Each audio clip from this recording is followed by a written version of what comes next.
Hello and welcome to another episode of the Regulation Podcast. My name is Geoff Ramsey. With me, I was... Do you want Nick to count you down? Here, we're going to start over. Hang on. We're going to start you over, Nick. Nick, give him the old one count.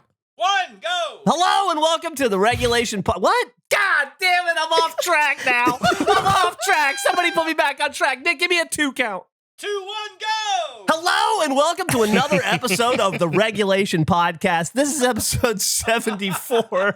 My name is Geoff Ramsey. With me, as always, Nick Schwartz, the MVP, Eric Badur, Andrew Panton, and Gavin Free. 74 times, and I shit the bed. How you doing, only Geoff? 74. Yeah, that's right. 74, just 74 times. That's right. Well, for this podcast. Can I propose a new intro rule? Sure. Okay. One attempt every week.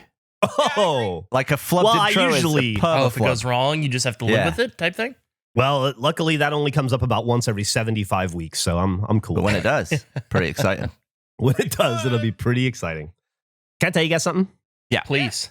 I told Gavin this yesterday when we Gavin and I we got together and we played a little Portal 2, which, by the way, we're getting dumber.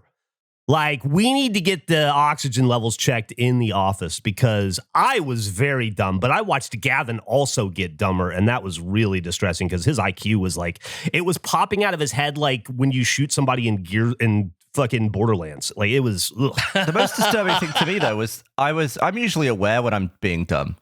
I couldn't fathom the fact that our recording, we only did one level, right? In the previous video, we did 2. We did one level, and it took us an hour and 40 minutes. And when Geoff was showing me his recording length, I was like, oh, so were you recording like way before we started? Like, that's not right. And then I looked at mine. It was also an hour and 40 minutes. And I was like, oh, thick idiot. I was so tired, I had to take a nap. We couldn't do any more work the rest of the day. We were exhausted by our own stupidity. So by a level, you mean one room, or do you mean a section of rooms, like a chapter, section of rooms? Yeah, like a world of 8 levels. Okay. That's not as bad.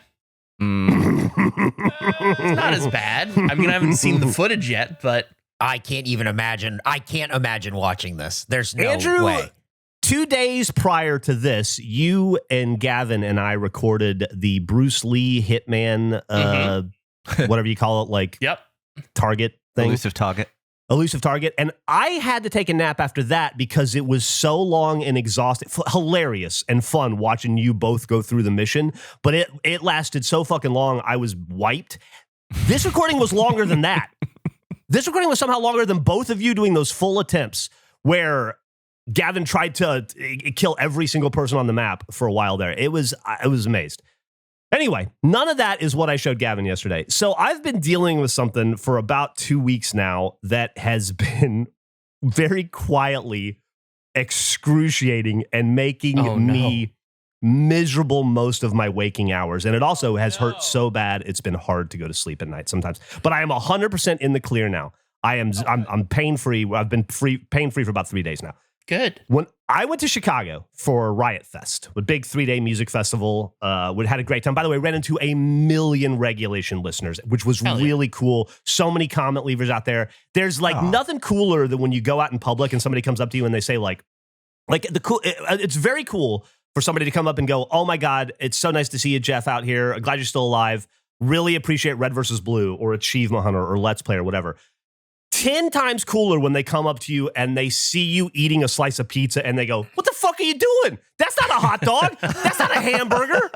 And you go, oh, I had a hamburger yesterday. I'm sorry. I'm going to have a hot dog tomorrow. I don't know. It was the line with the hamburgers was too long. And I got completely befuddled because the guy just called me out for not eating a hamburger in public. So much cooler to meet a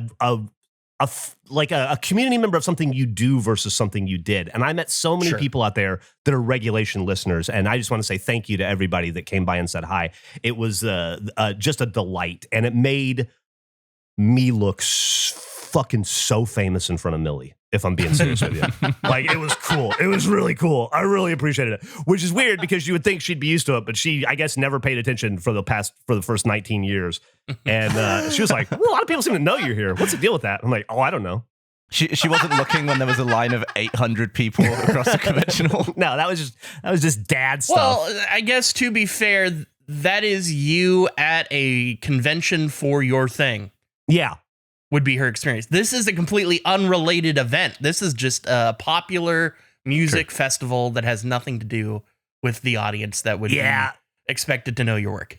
This is big city rock and roll, not a comic book convention. I get it. Yeah. But while I was there, I took my Diddy bag and I traveled over there and I pulled out my deodorant the first morning I got up and took a shower. And my deodorant, that thing where you have like roll-on deodorant or like stick deodorant where it gets to the end of the deodorant and it gets kind of like a hard plastic sharp edge. And you kind of got to like push it and you just try to get like the dregs of the deodorant before it's completely gone. And I was about to Uber to a stand in a field for 15 hours. I didn't want to be gross. And so I saw that the deodorant was almost gone. I must have used it all up in Indiana when we were there. And so, because it was like just what was in my bag. And so I was like, I'll just make it work. So I like stuck my finger in the bottom of it and tried to push it. And then I just went hard on my arm, and then I was like, that's kind of sore. And then I did the other arm and I was like, it's kind of sore. And I was like, it's kind of a lot of sore. And then I just kind of went about my business. And then, how sometimes when you get like a paper cut, you don't realize it's a cut at first. And then it takes a couple seconds for your body to catch up with the pain. Sure. I sliced my underarms, my armpits across my armpit, both armpits on both sides, all the way across.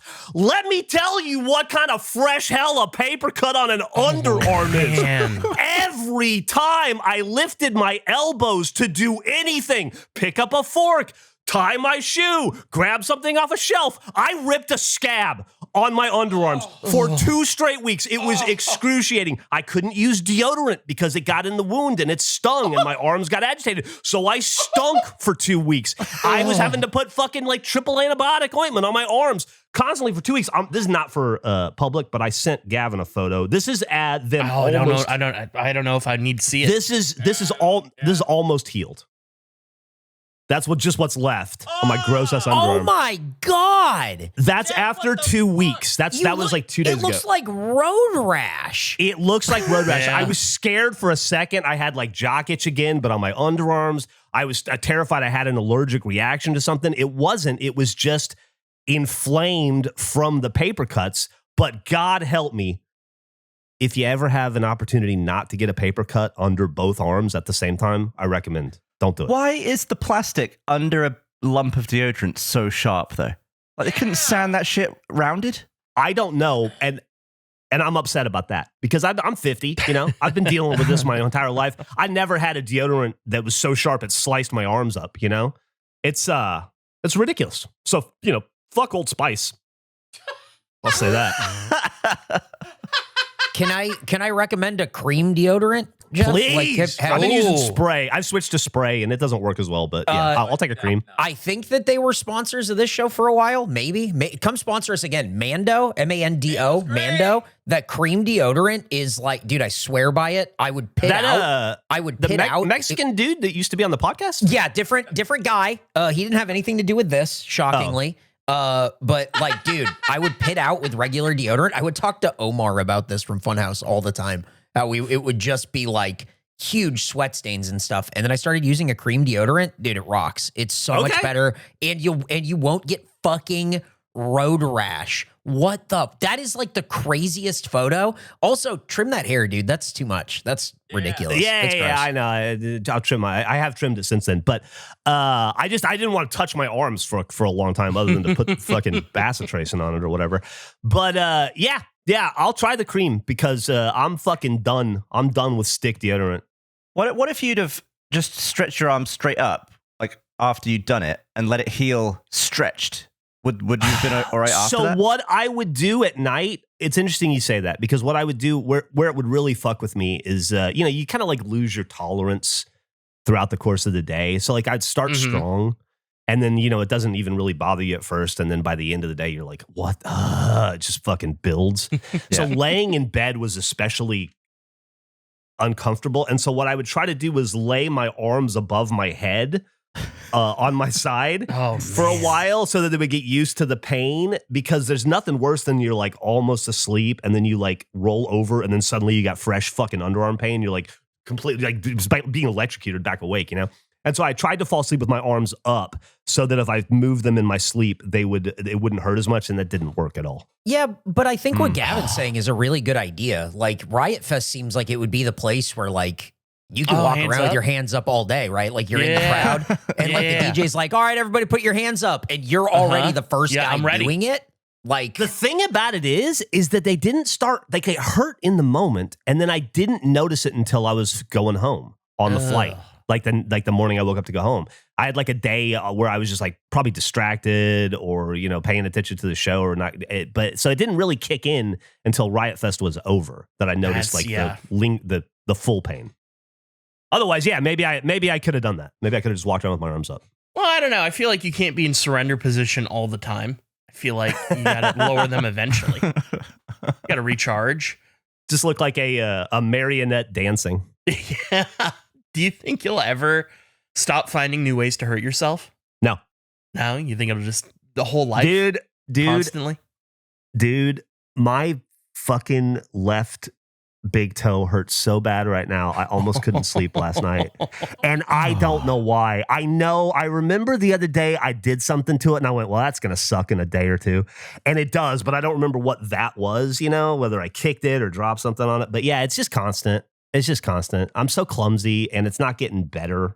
Maybe you should start immediately labeling yourself when you do the injury just so you remember what it is. Like if you just wrote like stubbed toe and the date table on your toe, you would know why.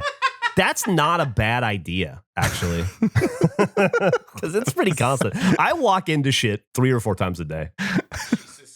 We talk a lot about my ankle ratings. I would love if that was a thing that was in professional sports where athletes had to wear clothing that had number percentages of each core limb.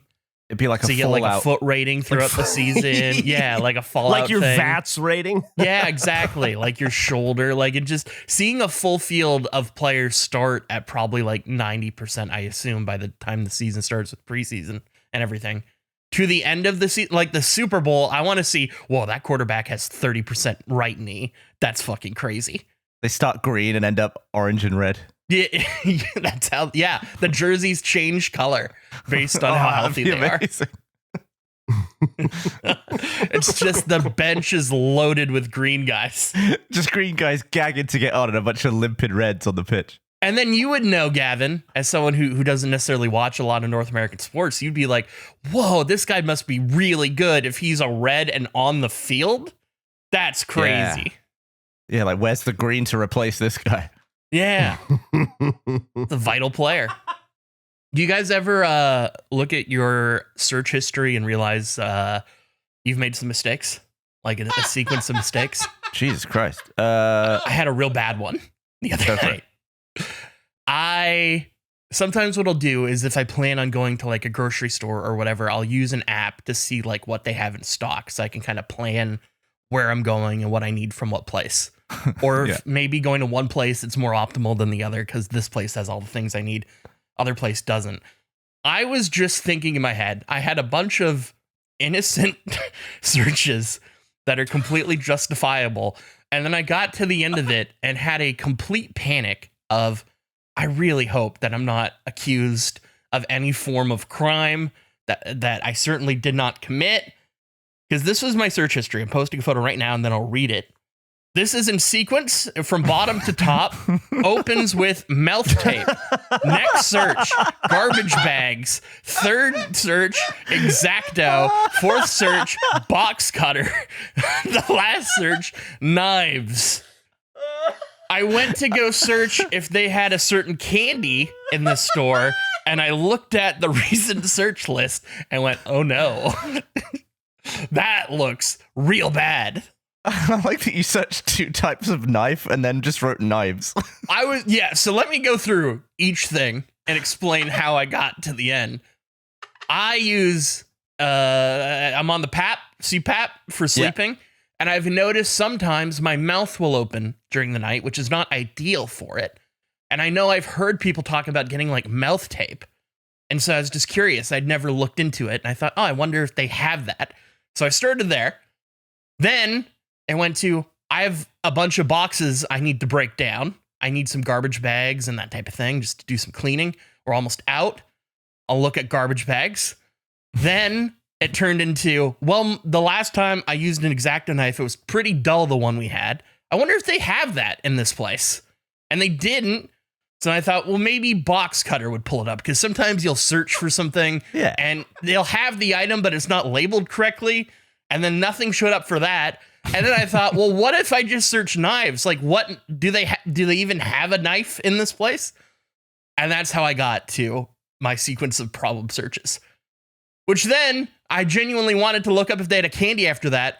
And I thought, oh no, I need to search up the most threatening item or like suspicious search. I need to fill the searches with that to counter that. But then I felt that would look even more suspicious.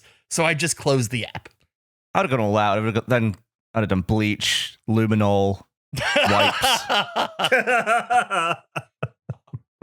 Open up a different app to do the same searches. Maybe it's an app issue. 55-gallon drum, sulfuric acid. Oh, man. Huge shovel. Huge shovel?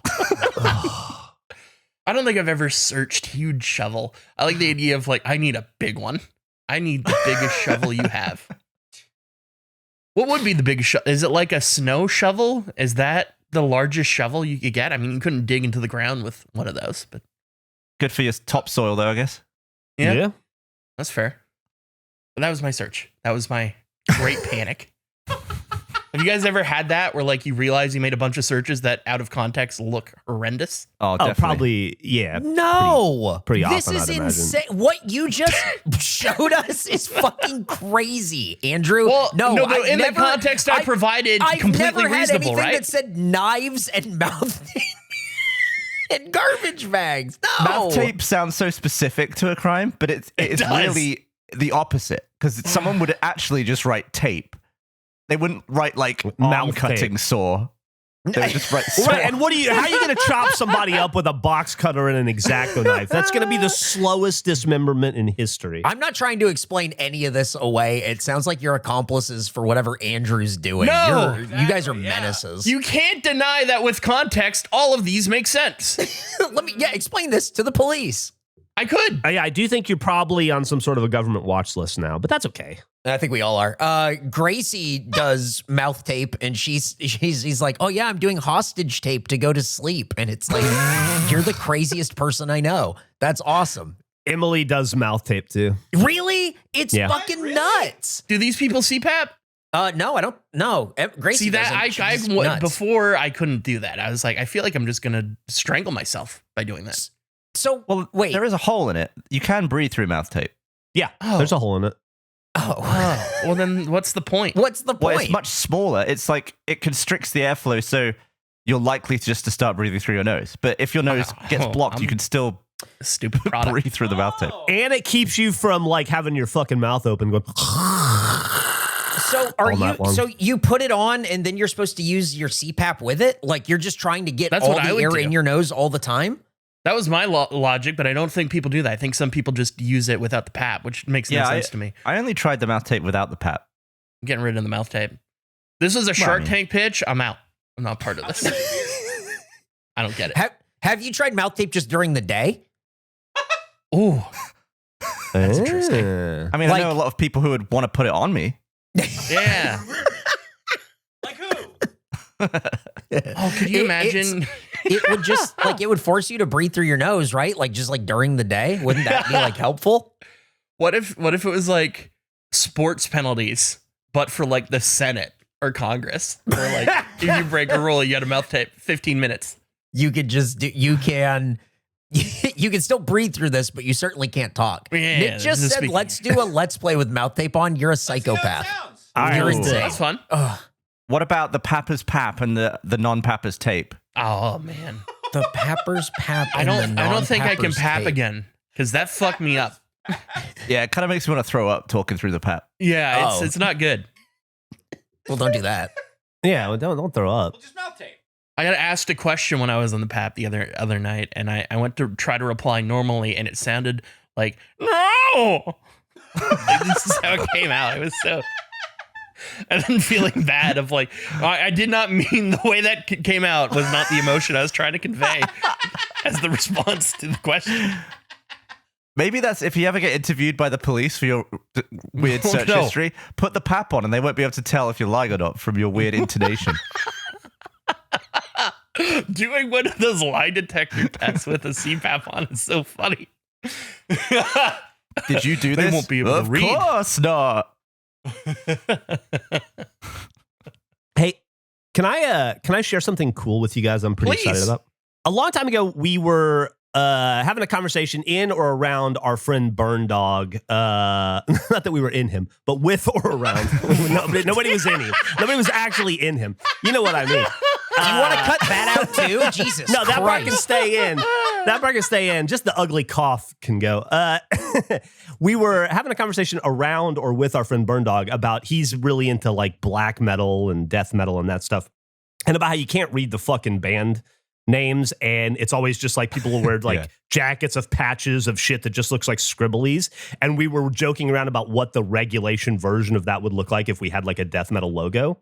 So I commissioned him to create one for us. Ooh. He's done I commissioned him to make our our black metal band shirt, and I have it here if you want to see it. Please. Whoa. Okay. So for the audio listeners, God, that's it's awesome. Beanhole Jeff. Fuck, that rules. So imagine the screen in GTA 4 when you die. It is the black and white, and it's Jeff laying next to the beanhole with two I look swords. very dead. Oh, it looks like he's a war Hyper-contrast. victim. Yeah, he looks like a war victim. I look like a 70, it looks like a death metal shirt with a picture of a war victim on it. Yeah. Yeah. And then above it are two crossed swords and a moon and what looks like a bunch of flames, but those flames say something. Yep. Oh. Jeez. That is the flames say something? that is those are words. Now, do we want Jeff, do we want to leave that for them to figure out and maybe the audience to figure out as well? Yeah. And we could I get think people so. I to think take that's some fun. guesses at what this is supposed to be? Bernie said that it'll be, he was like, it's going to be a long time before anybody figures out what the fuck I wrote in there. That's But awesome. it's definitely, he was like, it's definitely words. I promise. I know what it says. I can't see all of it. I can see some of it. I can also see some of it. I'm aware of this that has been worked on in the background, just so you guys know. This is the first time I'm seeing the finished, completed art. I want this on a shirt so fucking bad. It is crazy. This is the craziest looking image. I love this. Here's what I think we should do. I think we should make the shirt and sell it because it took Burndog a lot of work to make this for us, and he's a very busy dude, and it was very kind of him to do it. And I just think it's awesome. But I think we should do some sort of a contest, and the first person to accurately say what is in, like what the shirt says, should get like, I don't know, some merch or something from us. Get a free shirt, awesome. Get like some autograph stuff. I don't know. We'll come put together like a care package. So the best way to be like draw through this in red to like draw out the letters? I think you'd have to. I think you'd have to show so. us what it is because, again, I keep glancing at it and I can see it. And then if I look at it for more than 1 second, I lose it. Yeah, same. It's tough. I like that the hole, because of the contrast change, the hole and the dirt from the hole have kind of combined into like a big grave-looking ditch. Yes. It looks like I died digging my own grave. Yeah, it looks like someone's about to kick you into the hole you just dug. Just on the back of last week's episode and figuring out a graveyard. This is Jeff and the grave. This could be the plot of land that Gavin bought you for your 51st birthday. That's so exciting. Oh. There you go. What perfect timing. I forgot about all the grave talk last week. Okay, well, man. the thumbnail will probably be in the episode notes, and then of course we'll put this shirt up and start selling it here as soon as we get it made. And then, the contest will be on, I guess. Very cool, very awesome t-shirt that Burndog designed for us, and I'm very, very excited for people to try to figure out what the fuck it is. Yeah, that's awesome. This is an ad for Shopify. I don't know if you know this, but starting your own business can be a very intimidating and lonely and terrifying experience. If you've ever started your own business, you certainly know this. You also have to wear a million different hats. You have to become a human Swiss Army knife, and it's honestly really difficult. That's why companies like Shopify make such a difference to small businesses. When we started this podcast from the ashes of the previous one of the first things we knew we had to do was get our merch business up and running again. It was one of the biggest parts of the previous gig, has to be just as important to what we do here. So we immediately set forth to building a new Shopify store, and we couldn't be happier with it because it's the commerce platform behind millions of businesses. And honestly, every business I've ever owned has used Shopify. It's got its own design studio. So if you're not a graphic designer, there are hundreds of ready-to-use templates, and Shopify helps you build beautiful online stores to match your brand's style, which is important.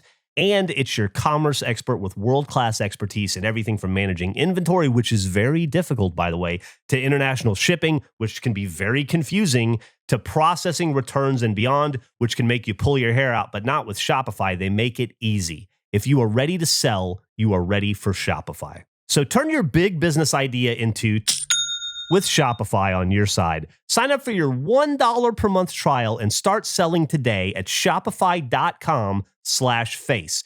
Go to shopify.com/face. That's shopify.com/face. I've got a picture. Did Nick, did you talk about on the podcast, or was it just in person, what you order on planes as your drink? I don't think we talked about it on the podcast. I think we were just talking about it on the trip. Because it sounded ridiculous. He orders... What?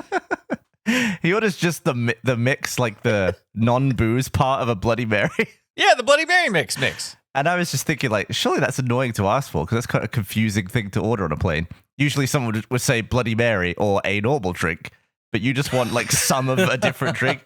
And I sat next to you while you ordered this. And it was a complete faff. You had to, like, go back and forth with her. She was like, okay, yeah, what, is that what you want? And then I found this picture that I took. Oh, my God.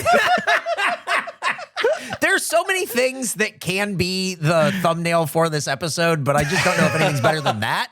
Oh, man. Sorry, wow. Burndog. Wow. Wow. Nick, you look out of your fucking mind. Imagine that face ordering that drink from you. The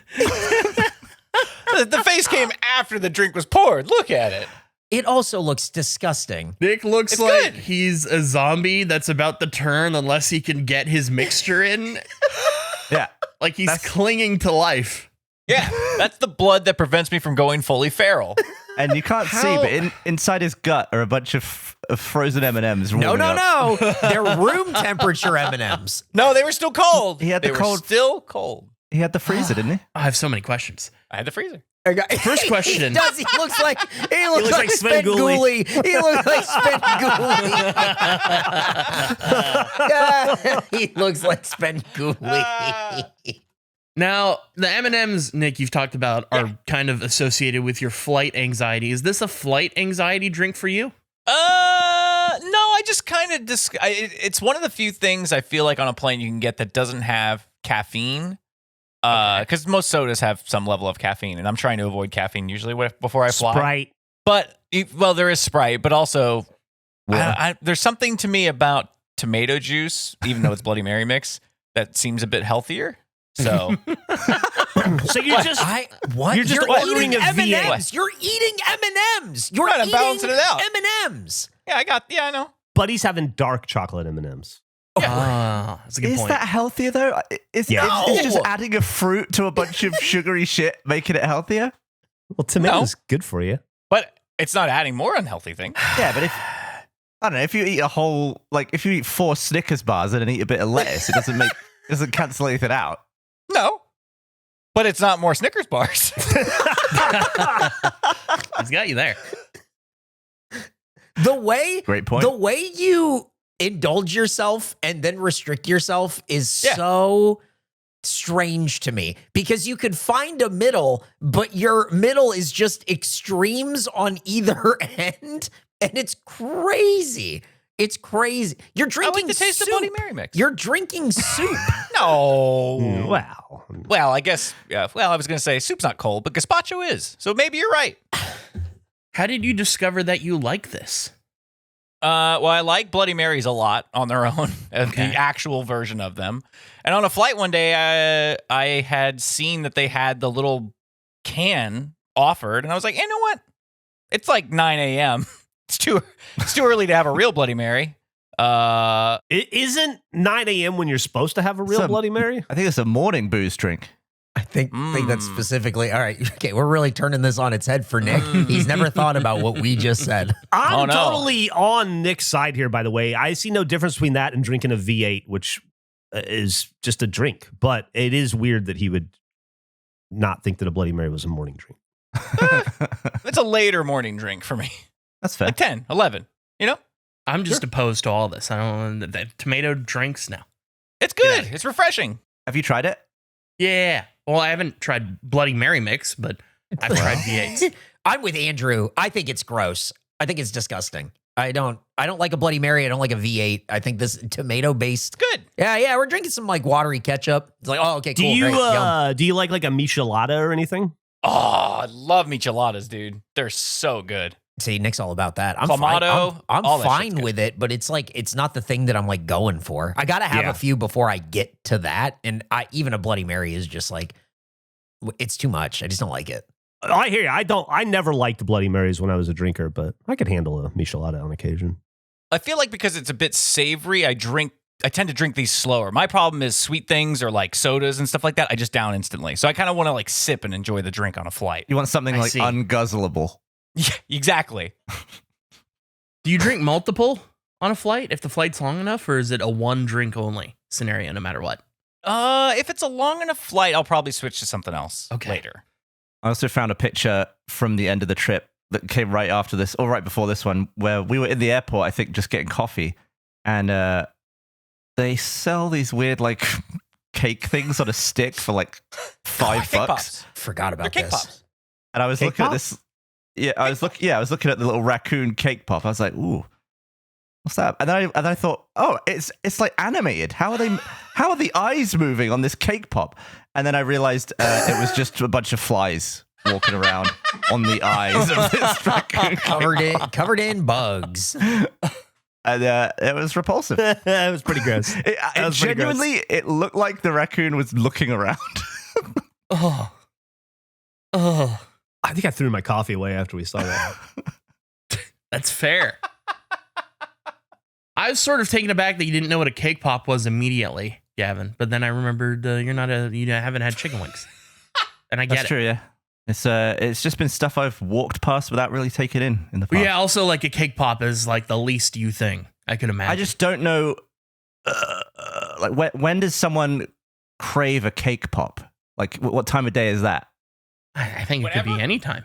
Okay, it seems like a 3 p.m. kind of craving. So Nick just said whenever, but he was very restrictive about the Bloody Mary. And this is what I'm talking about. Like the way you allow and disallow. So strange. Yeah. Because pancakes are essentially just a cake. So I think cake is cake. I'd like to see, maybe we'll build this out as we discover it, but I'd like to see a list of Nick's rules for when to digest. Oh, that'd be fun. Oh, this is such a good idea. He goes feral at 100% eat. Like he'll take leftovers, but then he'll be like he's like, I haven't eaten all day. And it's like 2:30 p.m. And it's like, why did you do that? He's like, because we're having Arby's. And it's like, that's bad. That's not good. Don't live this way. Nick lives in, it's like restrained chaos with him. Like he knows that he's going to lose his fucking mind around food. So he has to restrict everything else around that moment to prepare for it, I feel like. Requires a lot of discipline to be that undisciplined in a moment. Mm-hmm. It's a ton. You just have to not eat breakfast a lot of the time and then hope that lunch isn't delayed.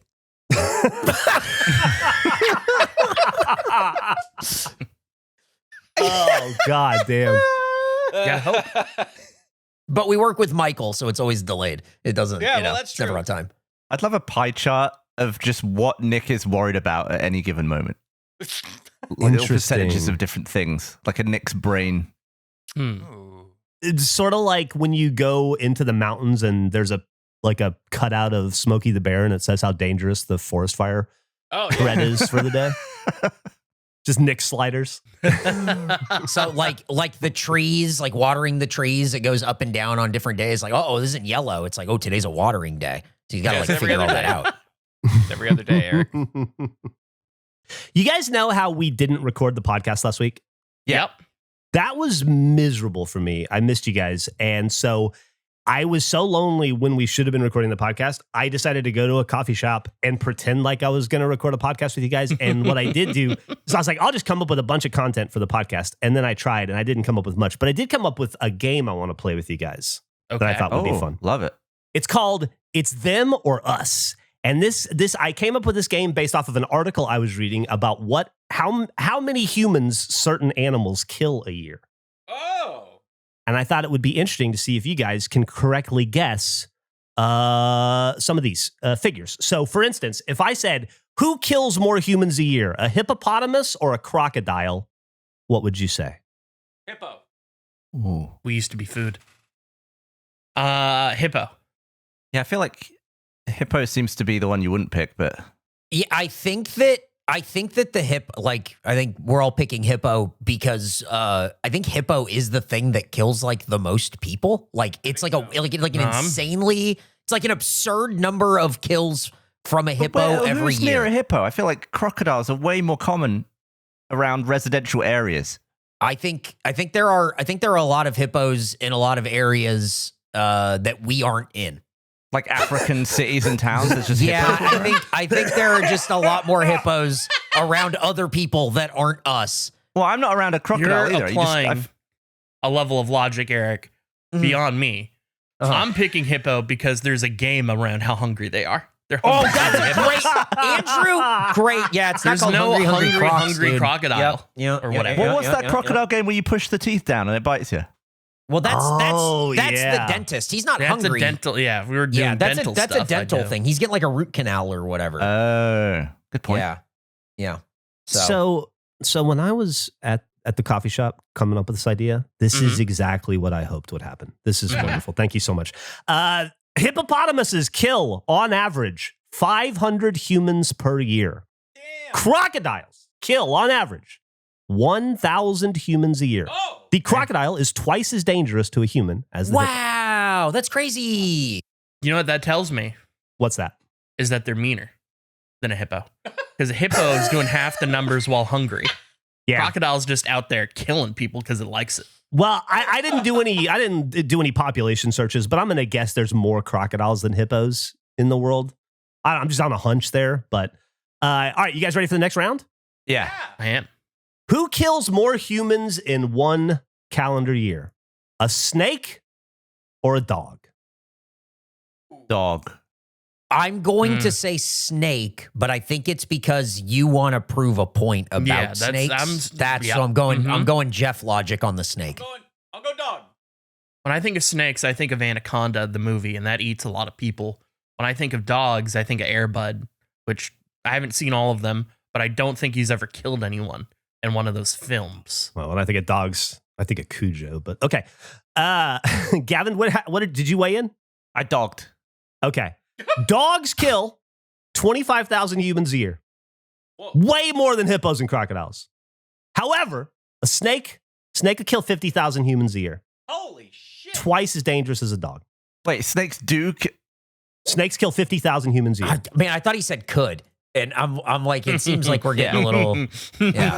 They have the venom capabilities. Yeah. Snakes kill 50,000 humans a year. Dogs kill 25,000. So snakes about twice as dangerous. As 25,000 seems wrong.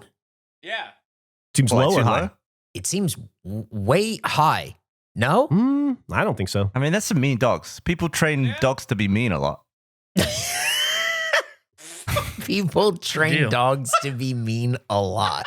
I'm frankly surprised 50,000 people get killed by snakes every year. Like that's, as even a guy who hates snakes, that seems high to me. But some of these numbers are fucking wild. Let's take it back down a notch then. Who do you think is more dangerous to a human? A deer or an elephant? I think a deer would cause more car accidents. I think that's what it is. I think it's got to be a deer, not Oh, the through car any act- sort well, of yeah. like attack, but it's like That is I'm going a to good cross the point. road. And it's like, don't do that. And I think that's Although there are those elephants that go through like must or something where they start leaking from the holes in their head and they just go on a rampage and start just What? tearing up through people. they You do see that? what? Yeah, he's They right. get leaky. Now, are we talking about overall statistics or is it yearly? It's yearly. This is Okay. average per year. Because I've played Dynasty Warriors, and there is that group that rides the elephants in the battle and like attacks people, so that would boost numbers. But that's not happening now. No, that's not. We're talking current times. Yeah, I'm gonna agree with them. I don't think it's the elephant. The elephant is responsible for about 500 human deaths per year. Deer are responsible for about 130 deaths a year. Whoa. Yeah, not nearly as dangerous as you'd think. We're bad at this. A lot of car accidents, but not all of them are fatal. Yeah. And I don't think that deer get the blame for Lyme disease because it's a deer tick, but I could be wrong. Okay. I got 2 more if you guys are still into this new idea. Yeah, absolutely. All right, cool. Next one. Who kills more humans a year? Mosquitoes or tapeworms? Mosquitoes. Mosquitoes. Has to be mosquitoes because the disease, right? They carry disease, and Got the a malaria. tapeworm, I don't even really know what it is, to be honest. Geoff, everyone else said mosquito. I'm going tapeworm. Okay. I gotta go for the win here, man. I appreciate that. Mr. Mosquito is a real problem to society. I think it's like millions. I was blown away. Would you like to guess how many mosquitoes a tapeworm or how many mosquitoes, how many humans a mosquito or a tapeworm kill every year? Well, actually, you know what? Before I lock in, I still have my hand on the piece here. Let me Google tapeworm so I know what it looks like. Because I don't think I know what a tapeworm looks like just based That's on. not going to be a fun Google. Nope. Well, it's Imagine a just like worm. white thing. Oh. It's a white Uh-huh. worm. Yeah. That lives in your intestines. It lives in. It Yeah. lives inside you. Yeah. No, it's I'm sticking with the Mosquito. Pretty safe bet. Mosquitoes kill about 1 million humans a year. It's by far the deadliest creature on Earth. And that was the reason I was reading the article in the first place, is that I read that the headline that mosquitoes kill more than 1 million humans a year, but far more than humans kill, by the way. Far more deadly than even humans are to other humans. Tapeworms only kill about 2,000. I just couldn't come up with anything else weird to compare it with. That was kind of off the wall. Last one I have for you guys. This is a fun one. Who do you think kills more humans a year? Scorpions or lions? Oh, interesting. Okay, let's work through this. Thing about tapeworm. I'm gonna go with lions. Okay. I'm not even gonna explain it. Lions. I'm going to go scorps because you never really find a lion in your shoe. Not usually. Doesn't mean never. Okay, well.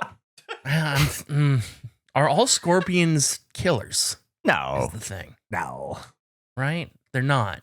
I also It's thought like- when I was a kid, I thought if you got stung by a scorpion, you would die. It's not true. It just hurts a lot, you know? There's scorpions all over Texas. See, I assumed it was like a snake situation where some of them are poisonous and some of them are not. I think there's varying levels. Yeah. Huh. And then I think certain people God. can be allergic to scorpion venom too, probably. There better be a scorpion that has just like insta-kill venom, or else that is a horrendous way to die. Huh. They look good under a black light. Yeah. Do they? Terrifying. Yeah. Look cool. Interesting. Like HR Giger shit. Yeah. Scorpion's a Mortal Kombat character. That has kills. That's pretty vicious ones. But no, I'm getting it's Scorpion. I'm going Scorpion. Okay. Thank you. So Lucky is everybody weigh in at this point now? I can't remember. Okay. The answer is scorpions. Scorpions kill 3,250 humans a year. Lions only kill about 250 people a year. And lions need to get those numbers up, dude. If they're gonna be king of the jungle or whatever, they got to figure out their shit. That's not enough. Lions kill less people than hippos. Damn, hippos should start killing lions. Lions kill less than elephants. I thought the lion was the king of the jungle. I guess not. Sad. I wonder what animal kills the most humans by accident in a year. Like the elephant that like sat on that guy's head and his head went up his ass. I don't think it was intentional. Like accidental animal murders. It'd be interesting to know who has the highest accidental body count. I know you're meaning comedically. I feel like it's a mosquito, right? I don't think that's an accident. I think it is. I don't think they know what they're doing. You think it's on purpose? You think the mosquito's like, yeah, I don't think there's intent. That's like us drinking an orange juice and being like, I didn't mean to. I don't. What? So, What? and in what situation are we passing something on to the orange juice. What are you talking about? Yeah, but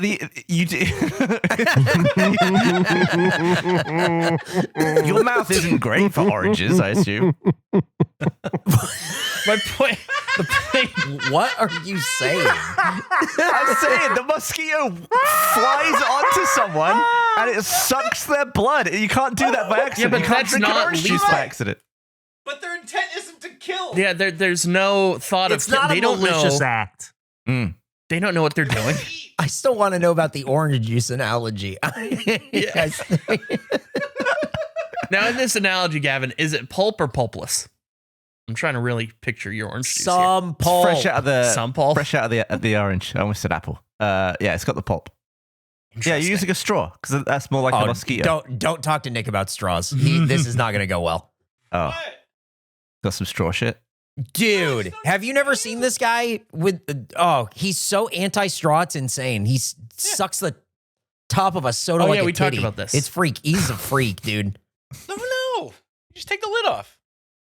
I leave it on in your car because I don't want to spill it. Strike me as like you'd be a Twizzler straw guy. I could see Nick doing that. I could see Nick doing that. He could Yeah. put down the MILF titties for a Twizzler straw. Yeah, well, he does what he knows. Biodegradable straw. Now we were talking about animals killing or whatever, and this is the thing the community keeps sending over and over. But I thought there's like another wrinkle to it, which I thought was interesting. This Shadows of Doubt snail nemesis thing that is the snail going to kill you and all this stuff. What I didn't know, and that they posted, is that it says in the game inspired by Gavin, and that might be the first time I've ever seen it outside of Rooster Teeth with credit to Gavin. That's Uber Haxanova. Is that James right there? Yeah. Uber Haxor Nova? Sure is. It is, right? Cool. Cow chop. Love that dude. Oh, I it think is. that's ju- Hey, what's up, buddy? I think it's a mod. I think I saw him at the final RTX. It is a game modifier that they put in, and it is the snail combat thing based on your concept, which I thought was so cool that they Credited by actually name. gave you credit. They actually gave you credit for this thing, which I never ever see. I love that. Can we do a regulation gameplay in this? I'm sure we could. I see why not. I mean, I don't see why not. Gab, I why think wouldn't you we? have to steer. Oh shit! This is your creation in action, dude. This is awesome. Yeah. Good luck. Good luck. Good luck. He says luck. while drinking his Bloody Mary mix. That is even cooler than when Borderlands definitely named that armor after us. Oh, get real. Come on. We need to talk about Borderlands. I'm ready to upset some people in this podcast. Let's go for it. Borderlands had an issue on launch on consoles. I mean, had various ones, but one of them was it had a memory leak thing where it would adjust the quality of your gameplay the longer you played it. So I believe when you load in, it's 60 frames per second, and then it would drop to 30 eventually. We've talked about before, these are all very important things to Gavin in a way that doesn't register with me in the same way that food is very important to me. It doesn't register the same way with Gavin. Eric reached out, and we're talking about Borderlands, and he's like, hey, you should back out of the game and then reload into it. That's a way to solve this memory leak issue. It resets. And I've been playing for quite a while at that point. It was a long session. And I was like, yeah, okay, I'll do that. I'll try that just to see how it looks. And I was blown away when it reset back to 60.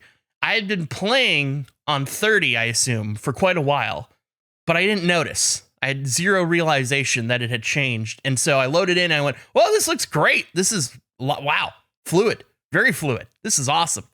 And I played for a while, and then I'd leave it on and I'd come back and I'd play and I wouldn't notice it. And then I'd go play a different game and I'd come back and I'd reboot it. And then I'd go, whoa, this looks so much better. I have zero awareness of the shift from 60 to 30. Gavin, Is it gradual? yes, and I need you to know that it was so bad that I had to Google what the fuck was going on because I was playing this game and it was like giving me a headache. And I'm on like performance 60 heavy Xbox. Like this should not be happening. And someone's like, oh yeah, there's like this issue. Quit the game, come back into it. And I'm like, oh, fucking solved it. Oh my God. It was like somebody kicked mud all over your glasses, and then you finally wiped them clean. And I'm like, man, I just don't know how I was playing like that. It was crazy. And I sent it to Andrew, and then Andrew's like, oh, wow. Didn't even notice. Didn't even notice. It makes me, I noticed the difference when I load into it again, but then it goes away and I don't notice the going away part. How? And I'm totally fine like, with it. It's headache inducing because it's not just giving you like see it. 60 and then all of a sudden 30. It's like, here's 60. Here's 48. Here's 41 and a half. Like, it's so brutal to play. It's crazy. It would take me, I feel like as soon as I looked from left to right, I'd be like, ooh, need to reboot. Oh, it was bad. It was bad. I'm surprised are they going to patch it? Like, do you remember when? I think they have. Oh, okay. Like Oblivion occasionally would have like a really long load screen, and then they came out and said it was actually the game rebooting behind the load screen in the background to fix memory leaks. That's wild. It is like Borderlands 4 is a game that I really like because I like the gameplay of Borderlands. No way was it a complete game when they released it. It was like not finished. They don't do that anymore. They don't. No, not at all. It was pretty crazy. Didn't notice. Man, it's fun. It's fun, and we hunted for the extra medium shield on a Twitch stream. It was a good time. Can I locked it in? Can I talk about a conversation I had with Andrew over text that I had to end immediately? Well, I'm not done. I'm not done with this. I have a second. Yeah, Gavin. So, Gavin, I no. have two things. The answer was no. So just I'll move on. Well, no, just before I don't want to pivot back to Borderlands. Okay. I have a second problem with Borderlands 4. We streamed it when it came out. We did a 5-hour big stream. And as the person who was providing the footage and the gameplay of the stream, I didn't want to be in menus all that much. I wanted to avoid going into settings or menus as much as possible. I just wanted game constantly. However, in Borderlands 4, there's a weird, their reward system is strange, where you'll complete a quest and you'll get mission rewards, but you have to go into your inventory to apply them, like to unlock them. You just get like a pop-up that says, hey, rewards, go get them. By the time we finished the stream, I think I had 35 of them because I didn't want to engage with it because we're streaming. But then it just became a problem of, I don't want to spend that much time in the menus. However, everything you do in the game that's like a quest gives you those. At this stage of the game, I've completed every activity. I've done all the side quests. I've done the story.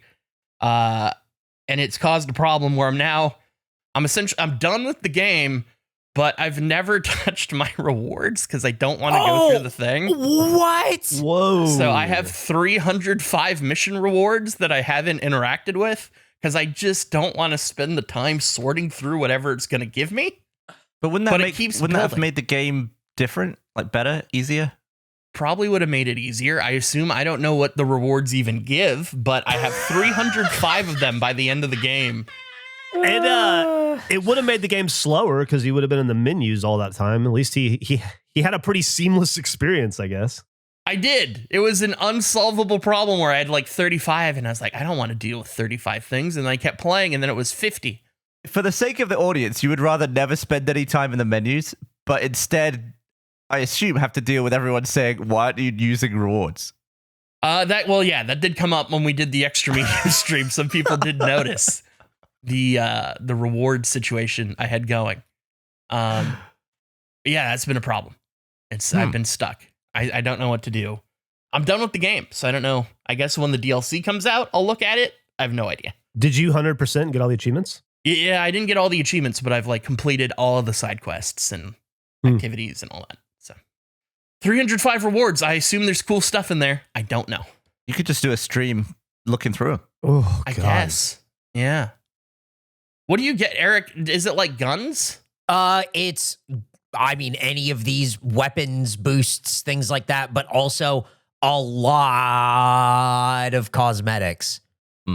A lot of cosmetics for your little robot. Like, it's so crazy to see your robot look like that instead of a bat-eared freak with a robot face that's like totally like a TV screen that's like totally different. That's crazy. That's crazy. That does make sense because I am missing an achievement that is collect 60 cosmetics. Oh, you're about to get them. 30 Yeah. It's 30% of players have gotten that achievement. So. Right, but now here's what you're going to have to do. You're going to have to like clear out your inventory and then That's unlock what I don't these wanna rewards and sell stuff and then unlock more rewards and sell stuff. And like you're probably going to have to do that 2 or 3 times.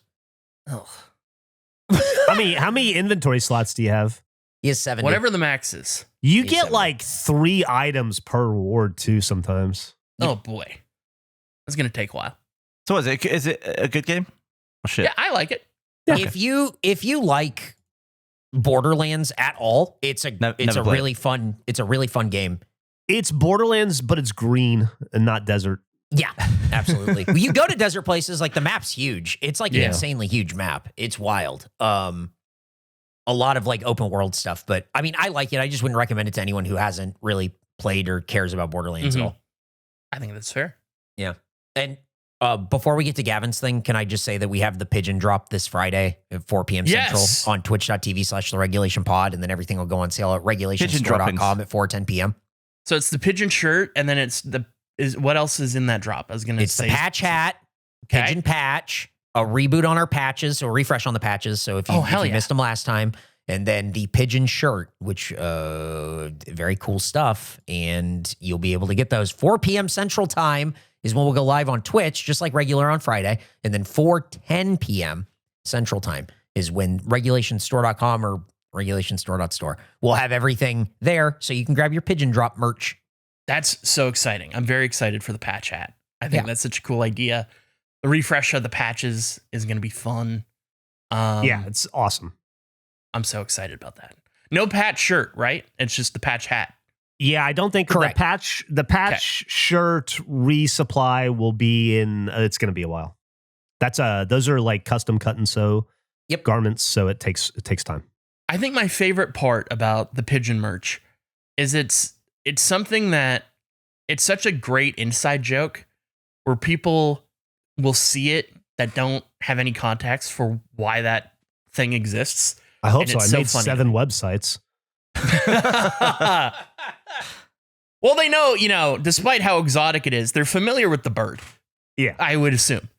I just love the idea of somebody walking down the street with like the pigeon shirt on or the pigeon patch on their hat.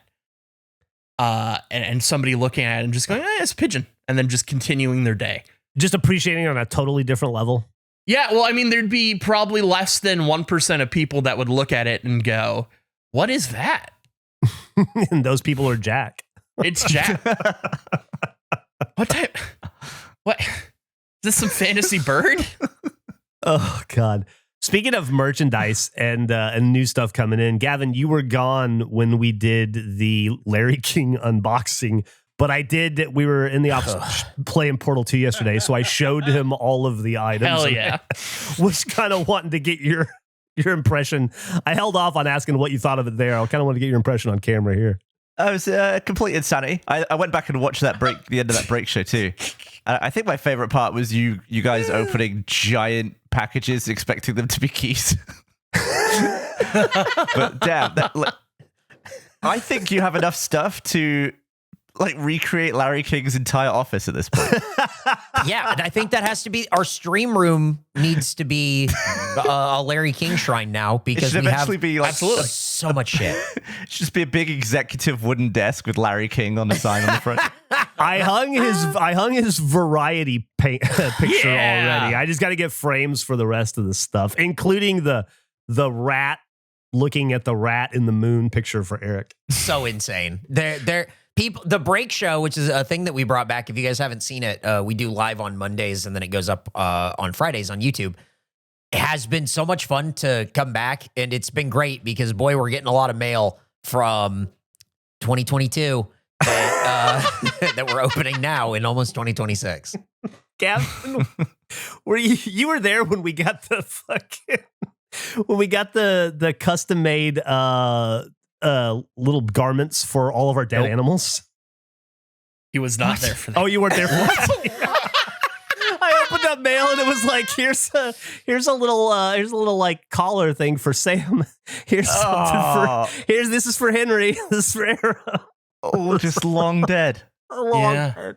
Oh. But luckily, luckily we have Albert, who is a real dog, and then Andrew has a limitless supply of fake cats. No, I have 2 real cats. It was, I would argue, even worse than that, Gavin, where they were unsure who Sam was at the table when they saw this, and they were like, "Sam, was that Andrew's cat?" So I had to come in as Dillbot and be like, "Yeah, that's my dead cat. My cat that's dead." But we can't trust Jeff, your stop cat opening stuff. mail. I was pretty sure it was your dead cat, but I didn't know if you talked about it publicly and stuff, and so I don't want to like spill the that's beans on your tragedy.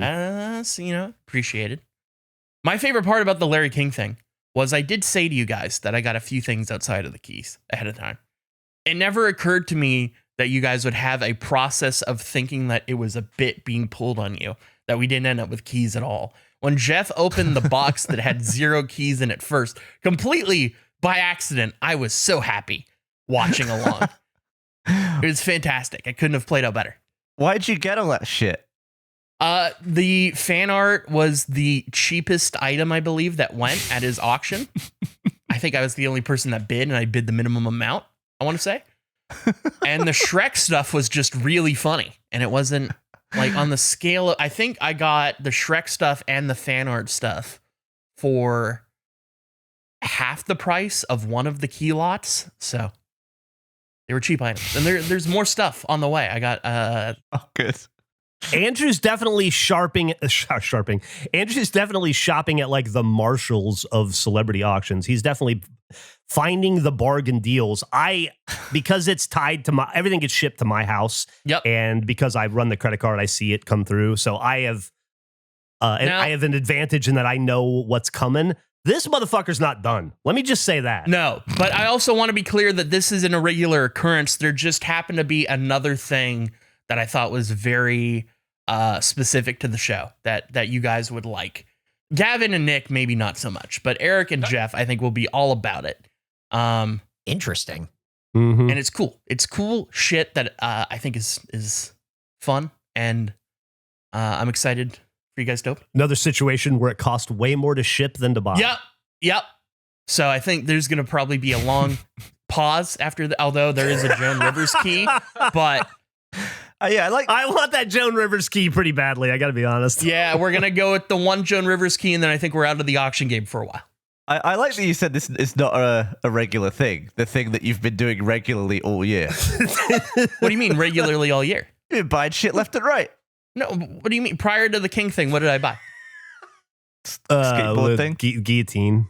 Cups. Well, no, okay, that's not me, though. That was we all agreed on. Like, me is not we. awesome. That is a we thing.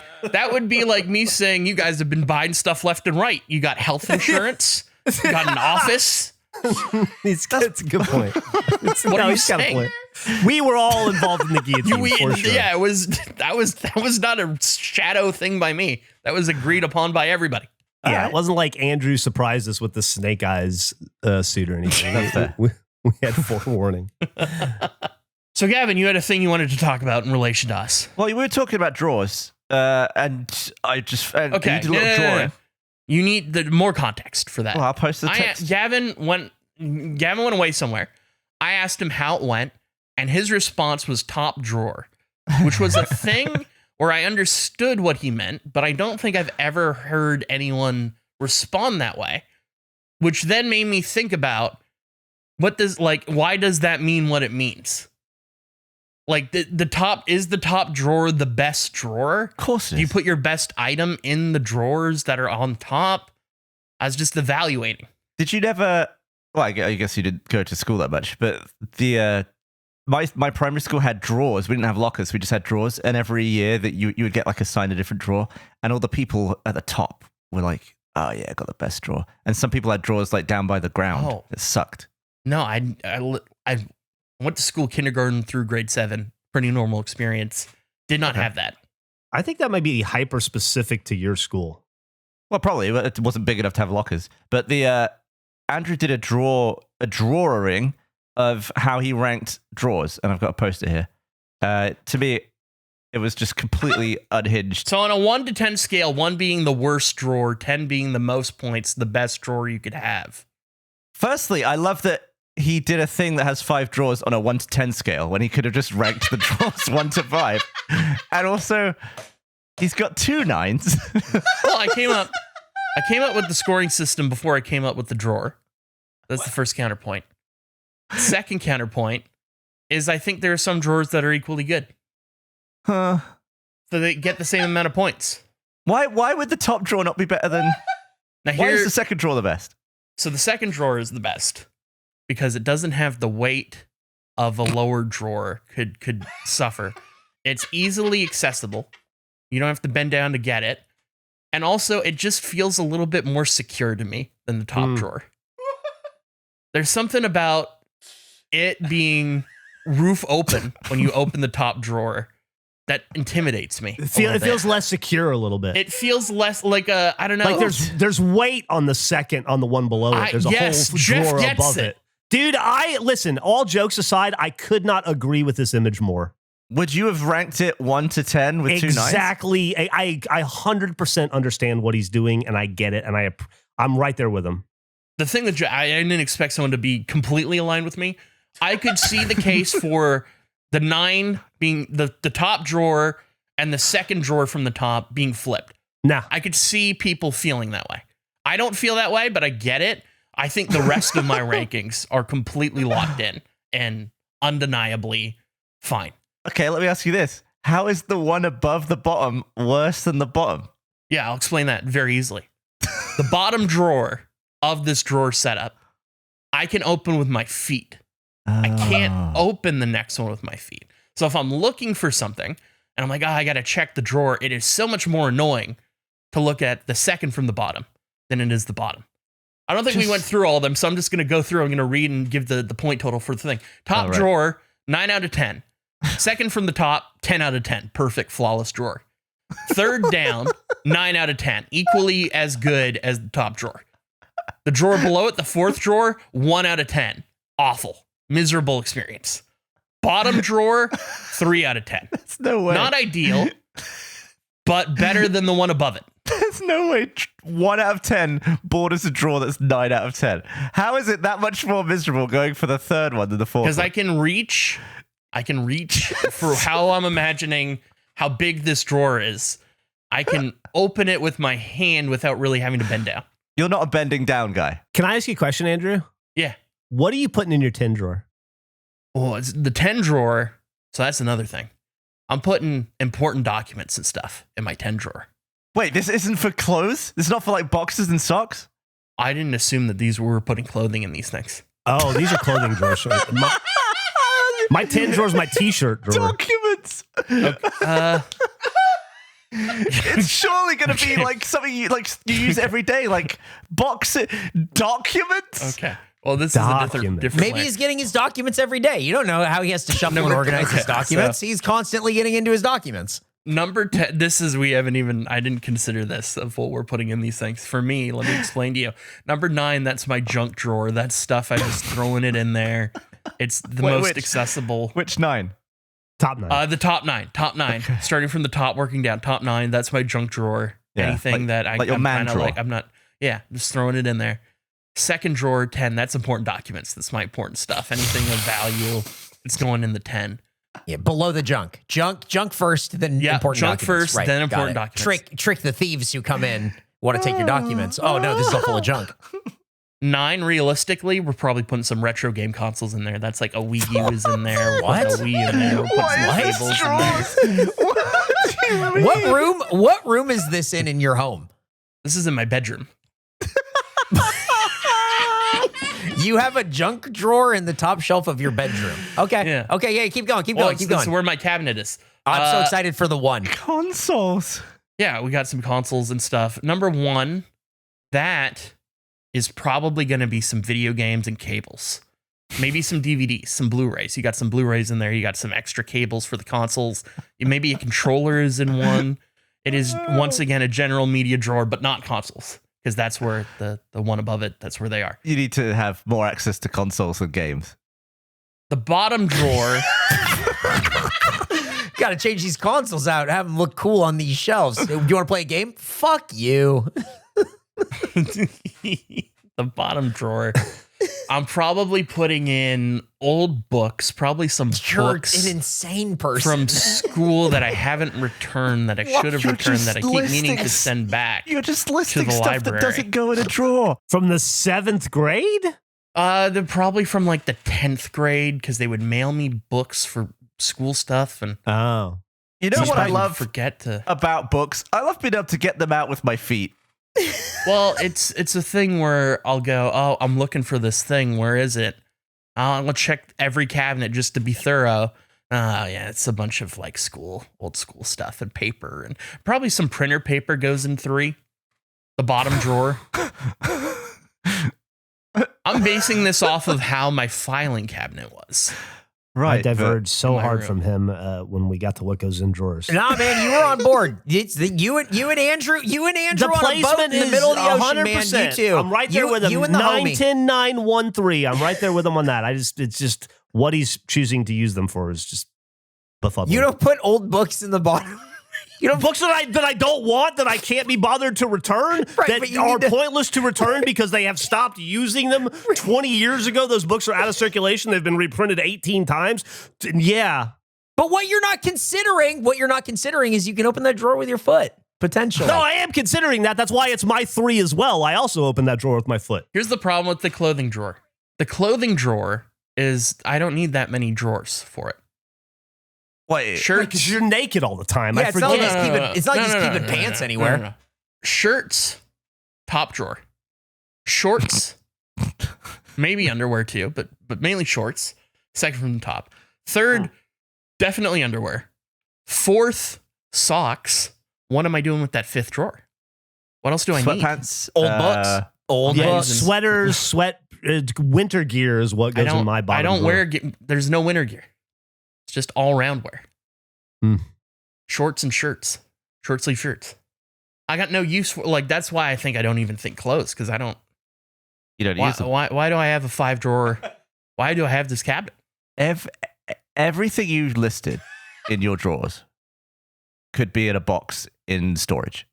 Or in the trash. Well, no, not the trash. A box in storage is worse than the second to bottom drawer. A box in storage is so much worse. I have to go You find don't the thing. Need the school books. No, I don't. But we can throw that drawer away. Yes, trash. We can trash that one. But the console cables. But it's not even your lowest ranked drawer. Yeah. And you're throwing it away? I just sort of pretend that drawer doesn't exist, but it's not an annoyance to get to. So put it at 0. then. What? You never use it. What? Well, I do, It's though. still more convenient to open than the 4th drawer. It doesn't open the goddamn thing. Doesn't open it. He says that he doesn't open it. I can't help it if he's not using it properly. It is still easier to open with your foot than the 4th drawer is. The 4th drawer's in a weird in-between where you're like, do I lift my leg a little more? That's uncomfortable. Yeah, Or do I exactly. bend over? That's uncomfortable. I could not have predicted that the dresser would have no clothes in it. Mind blown. Never crossed my mind that it would. Crazy. Yeah, your top drawer is where your socks and your underwear go. Second drawer is where your t-shirts go. Third drawer is where your shorts or your pants go, depending on what time of the year it is. 4th drawer is where you flip the other ones. And then the bottom drawer is where you put like your gloves and your sweatshirt or whatever. Also, with all the shit you've got in there, like cables and stuff, there's no way that drawer's closing nice. There's no way the drawer above that cable drawer is going to close good. No, it's fine. Is it? It's fine. You don't have one of them that's like sticking open a little bit? Mm, Huh? no. Is this a drawer like, or do you have this exact setup? Is this exact thing in your... No. I don't Okay. know. This is just an example. Okay. Yeah. Oh, so you don't actually have this? No. I just Googled Oh, cabinet or whatever. but wait. So wait. So, This I don't know, entire cabinet. scenario is fictional. You don't actually keep books. Well, no, I used to. So I have a filing cabinet in my room. Here's the thing: I have a filing cabinet in my room, but when my partner moved in, they took it over. They have clothes in it. Wait. So you don't have. You got junk in your dresser and clothes in the filing cabinet. Go ahead. No, I have clothes in my closet. And Okay. I got a little basket that I put my underwear in. Why did you run us through all this and it wasn't even real? Because you said top drawer. Gavin, why You brought up the say drawers. that? Yeah, Gavin, why'd you say that? I'm not saying why did he say that. I'm saying that you initiated it. You made me think about drawers. Yeah. If this is anyone's fault, Gavin, it's yours. No, I'm not blaming Gavin. Was so specific about what was in these drawers, and nothing. You don't have any of that in drawers. Well, I used to. In a filing cabinet. You used to have. Okay, you used to have books in the bottom of your filing cabinet. I did. Document. I mean, see, It's that like makes printer more paper. sense. You ran me around just then, and I didn't appreciate it. Where are the school books now? Actually, I don't know. Because I don't think I have that. I think I gave up all the drawers of my filing cabinet. Talking to you is like reading the Google AI result. Oh, god damn. So when I texted that to you, you just assumed that I own that cabinet? No, I just assumed you had like a 5. I didn't assume it was that exact one, but I assume you were in a 5-drawer scenario. Yeah. Well, let me look at my cabinet. Oh, God. It's 4. It's a 4-drawer scenario. Can you re-rank it? Well, actually, there's a little pull-out. So it's technically 5. Can we have a picture of the filing cabinet? Yeah. I just don't trust that whatever he's going to send is going to be a picture of his filing cabinet, like his fucking cat situation. Eric, start Googling 4-drawer filing cabinet. You got it. All right, I'm locking it in. Do a reverse Google search. I wouldn't have guessed for a second that you didn't have this exact scenario happening. I want him to send an image like this that is just like the most pristine. The Bed Bath and Beyond ass looking room where he's like, this is my filing cabinet. Andrew lives in a CB2 catalog. Brookstone ass looking house. Okay, so it's Okay. not, it's like, wait, it's a metal filing cabinet from an office? I don't. Well, as opposed to like a By the way, this bedroom is also- filing cabinet? Like, what other filing cabinet is there?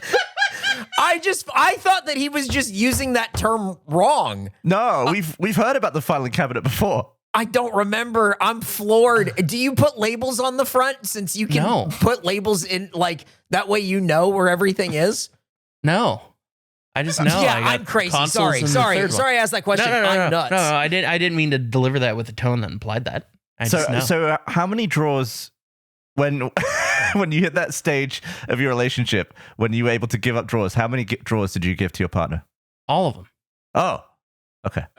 Well, they needed. I didn't have anywhere else for So it. what happened to your stuff?